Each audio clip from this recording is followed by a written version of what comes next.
বিসমিল্লাহির রহমানির রহিম। পরম করুণাময় অসীম দয়ালু আল্লাহর নামে শুরু করছি।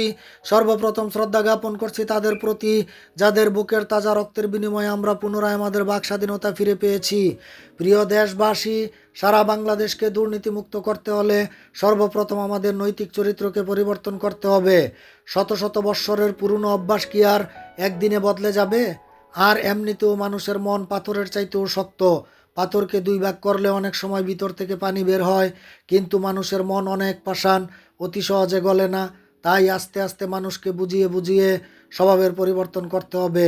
এই সমাজে এমনিতেই কিছু হবে না। একটি হারাম পথ বন্ধ করার জন্য আরেকটি হালাল পথ খুলে দিতে হবে। গিভেন অ্যান্ড টেকেন, অর্থাৎ ঘুষ খাওয়া বন্ধ করতে হলে চাকরির বেতন বাড়াতে হবে। প্রতিটি অফিসে যেই টাকা ঘুষ দিয়ে মানুষ তাদের নিজেদের কাজ সম্পাদন করেন, তার চেয়ে কম টাকায় মাসিক ট্যাক্স এবং বাৎসরিক খাজনা দিতে পারবেন। এতে করে সরকারি ফান্ড শক্তিশালী হবে। মানুষ যেই অফিসে যায় সেই অফিসেই ঘুষ ছাড়া কাজ হয় না। মনে হয় এই দেশটাকে যেন মগের মুল্লুক পেয়েছে। এটি এক প্রকার পুঁজি ছাড়া ঘুষ বাণিজ্য ব্যবসা।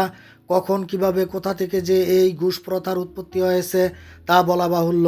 এখন একমাত্র আল্লাহই পারেন আমাদের এই ঘুষ নামক কঠিন ব্যাধি থেকে মুক্ত করতে। আমরা তো এই দুনিয়ার মানুষ, উছিলা মাত্র। তবে আমাদের কন্টিনিউ চেষ্টা করে যেতে হবে, হাল ছেড়ে দিলে হবে না। যে কোনো মূল্যের বিনিময়ে হলেও আমাদের এই ঘুষ বাণিজ্য বাংলাদেশের মাটি থেকে চিরতরে উৎখাত করতে হবে। ব্যবসায়ীগণ কাউকে চাঁদা দিবেন না। যেই টাকা চাঁদা দিবেন তার কিছু অংশ সরকারকে ট্যাক্স দিলে সরকার বিভিন্ন খাতে এই টাকা খরচ করে দেশের উন্নয়নের কাজ করতে পারবেন। আর চাঁদাবাজি করা অনেক বড় অপরাধ।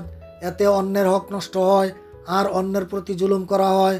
কেউ চাঁদা নিতে আসলে সকলে মিলে একসাথে প্রতিহত করবেন। ছাত্র জনতা, সংবাদকর্মী এবং আইনশৃঙ্খলা বাহিনীর সাহায্য নেবেন। কোনো প্রকার হত্যাকাণ্ডে জড়াবেন না, এটি মহাপাপ। আর ব্যবসায়ীগণ কোনো রকম সিন্ডিকেট করে জিনিসপত্রের দাম বাড়াবেন না। আল্লাহকে ভয় করুন। মনে রাখবেন, একদিন আমাদের মরতে হবে। মরার পর একটি টাকাও সঙ্গে যাবে না। তাহলে কার জন্য আমরা ঘুষ খেয়ে টাকার পাহাড় বানাই? অধিক মুনাফা লাভের আশায় সিন্ডিকেট করে জিনিসপত্রের দাম বাড়িয়ে অসহায় মানুষদের উপর জুলুম করে রোজ হাসরে কিভাবে মহান আল্লাহর দরবারে আমরা জবাবদিহি করব?